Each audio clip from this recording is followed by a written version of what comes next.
Hi, this is Elaine Freund, and I'm here with your HSP how-to. This is really a parenting how-to, and I want to remind everybody that what's good for highly sensitive children is good for all children. So while I'm focused on the sensitive child here, this is relevant to all young children. How to put your sensitive child to bed. How do we get these children to sleep at the appropriate time? And young children really do need 11 to 12 hours of sleep. Well, actually, so do adolescents. There's only a short time in there when children might be able to survive on 10 hours, as all the sleep experts tell us. So don't believe the high school when they say your child only needs 8 hours of sleep. They need more. But this is about the young children. How do we get them to bed in a way that doesn't drive us crazy and doesn't keep them up so late so they don't get that amount of sleep? So here's the routine. I want to acknowledge Leslie Grant. She's was a really gifted preschool teacher and a devout Buddhist. And I hired her for a sleep consultation 19 years ago when I was pulling my hair out in tears many nights because I could not get my highly active, highly sensitive, very intense little boy to go to sleep. He had moved into his big boy room, which, thank goodness. And I tried everything. Sometimes I'm embarrassed to say I even tied the door to the bedroom shut because he would not stay in there. And I was so tired, I needed a break. So we know that young children need to be put to bed around 7 or 7:30. If we don't get them to bed early enough and to sleep early enough, you miss the window of when they're exhausted. They become overtired and then they come back up and become over aroused again. And then you're talking 9 or 10 before you get them to sleep. So find that window. And it does mean moving your whole evening earlier. And I know it's hard for working parents. You might feel like you're not getting enough time with the children, although usually they are up fairly early. So hopefully you can get them some special time with them in the morning. And I have another video with special tips on how to get special time with your young children when you're a working parent. So let's say that we might have to do bath before dinner, for example, or feed the children earlier and then just have a snack with the parents so the dinner is much shorter for them and they have some playtime. You will figure out how long your bedtime routine needs to be. My bedtime routine with my child needed to be at least half an hour, and that did not include bath. Bath is nice, every evening if you can, or shower, the warm water helps soothe and calm the child.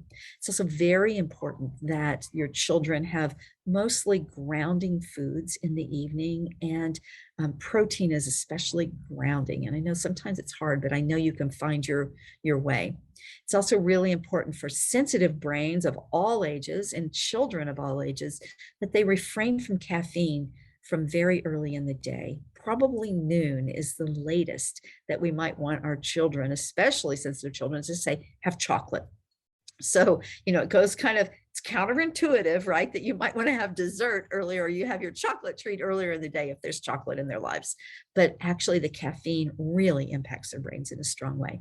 When it's time for bed, you want to have the same order that we do things every single night. And a child as young as the age of 4 can help decide what the order is. When do they brush their teeth? When do they get on their jammies? But we want to have it written down as a routine and have an amount of time scheduled for each one. And you can use a stopwatch and time them, and they can help you decide what order and what time. For the younger children, you just decide. And that is the way it is. That's when we do these things. When it's time to actually settle, here is the routine. Your child should have a special blanket or throw, kind of a small one that just fits them, to wrap around them. And you take the blanket and you wrap it around them and hold them really snuggled. Think about swaddling them when they were a baby, helping them feel really contained. Bring them into your lap in a special chair. The chair can be in the living room or in their room, but this does not happen in the bed. And so we used a rocking chair that was in the living room. And you will decide how many books you're going to read each night. It's very good to have maybe 3 books that you read, and that you only read those 3 books at night. If you're reading a slightly older child, you're reading a chapter book or a longer book, you can read 1 or 2 pages of that book. And then even for tweens and teens, you can read a few pages of the book that they're reading for their class assignment or whatever fiction they're reading.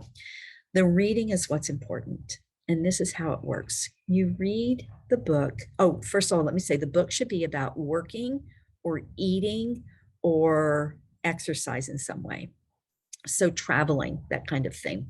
So a doing book. So one of my favorites I have on my YouTube channel, it's called Let's Go Home, Little Bear. So the way you read the book is you say, one day, Little Bear and Big Bear were walking through the snowy woods. Big Bear said, let's go home, Little Bear. And Little Bear stopped and he looked and he listened. Do you see how slow and relaxing that is? I almost yawned. You probably did too. So no matter, this is not the time, one of our favorite books was Miss Spider's Tea Party, and I read all the different bugs with a different voice, but we never read that book at night. This is not the time to have a lot of affect and voices and excitement in your reading. This is a calming and settling time. So you want to have one, you can have one book that you choose from your group of 3 or 4. So it's in a book, and it's always a book that they have heard before, not a new story for them at bedtime. And then in our family, we had one of 2 books that we would read at the very end. One was a little board book called Time for Bed, and another one was a little board book called Goodnight Moon.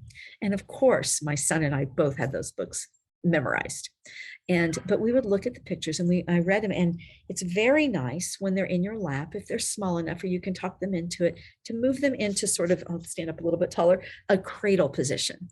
You want to cradle them even when they're 5 or 6, as if they were a little baby, so that they feel so held, so snug, and so warm. So you read your 2 books, and then you're going to have your songs and your blessing. They can be whatever you want them to be. And I'm tone deaf. And my son is 21 as I'm making this recording. And I asked him last year, did he still want to hear songs? Every once in a while, I can stay up as late as him, rarely. And I said, even though I'm tone deaf and he's a musician, he said, yes, it's totally soothing to me. I've been singing the same songs to him since the first week of his life. Maybe I adapted them a little bit in the first few months. So you're going to sing your song to them, 1 or 2 songs. And one of them for us was always a blessing. And it came from the book Welcoming Ways. Welcoming Ways is a beautiful book of many different blessings from all over the world. And I just sang one of them instead of reading them, but it can also be recited. As you're doing your first song or your second song, whichever one you decide is the song to go to bed, what you're going to do is stand up and carry your child into their bedroom. You lay them in the bed, and once you lay them in the bed, then you sing to them the blessing song, whatever your evening prayer is or your evening blessing.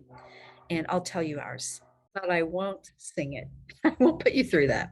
But here it is. This is from Welcoming Ways. There are 4 corners to your bed. There are 4 angels at your head. Bless this bed you lie upon. Bless the evening. Bless the dawn. Moon and sun, bless us, please. Bless our home and family. So you can see that even if you don't have a religion that you practice, you can still make a beautiful blessing. Or maybe your family has more than one religion. You can make a beautiful blessing that leaves religion out of it if that's important to you. So I would sing, you will sing the blessing as you lay the child in the bed.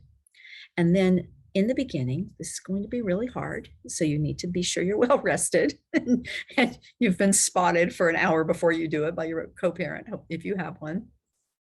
Then you're going to start your final song.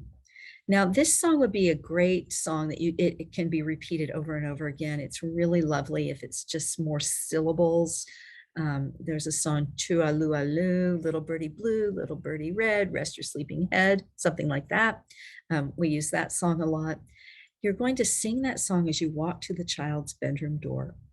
And they're going to stay in the doorway singing that song until they drift off. And it could take, you might need a chair for the first week because it can take a really long time. Now, if you know that you need to make your bedtime earlier and start the routine earlier, only move it up about 15 minutes a night, 15 to 20 minutes a night, and eventually you will get there. So reach out to me, ask these questions. I'll link Let's Go Home, Little Bear in this, and maybe another of my favorite childhood books at the end of this video so that you can check them out. I read them on YouTube. Buy the book and read it and use it. Good luck getting those little ones to sleep. If I can support you or help you, please do let me know. This is Alane Friend. Look for me all over YouTube. Please subscribe below and choose like so that we get more views on important information for parents of sensitive children. Thanks so much. Bye for now.